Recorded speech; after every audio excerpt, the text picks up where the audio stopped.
அந்தப்படி முந்தின நடக்கை கூறிய மோசம் போக்கும் மெற்றைகளாலே கெட்டு போகிற பழைய மனுஷனை நீங்கள் களைந்து போட்டு உங்கள் உள்ளத்திலே புதிதான ஆவியுள்ளவர்களாகிமையான நீதியிலும் பரிசுத்தத்திலும் தேவனுடைய சாயலாக சிருஷ்டிக்கப்பட்ட புதிய மனுஷனை தரித்து கொள்ளுங்களன்றியும் நாம் ஒருவருக்கொருவர் அவயவங்களாய் இருக்கிறபடியால் பொய்யை களைந்து அவனவன் பிறனுடனே மெய்யை பேச கடவன். நீங்கள் கோபம் கொண்டாலும் பாவம் செய்யாதிருங்கள்.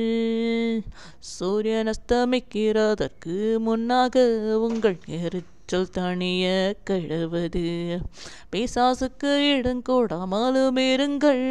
திருடுகிறவன் இனி திருடாமல் குறைச்சலுள்ளவனுக்கு கொடுக்கத்தக்கதாக தனக்கு உண்டாயிருக்கும்படி தன் கைகளினால் நலமான வேலை செய்து பிரயாசப்பட கடவன்.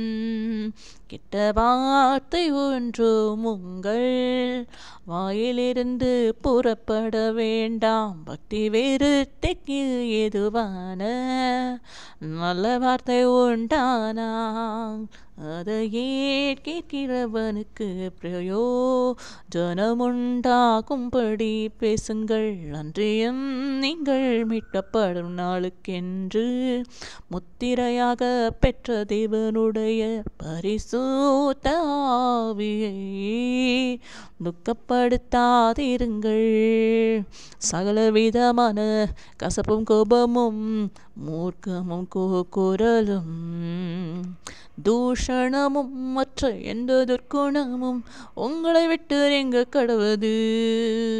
ஒருவருக்கொருவர் தயவாயும் மன உருக்கமாயும் இருந்து கிறிஸ்துவுக்குள் தேவன் உங்களுக்கு மன்னித்தது போல நீங்களும் ஒருவருக்கொருவர் மன்னியுங்கள். எபேசிய 4:22-32 எபேசிய 4:22 வசனத்திலிருந்து 32.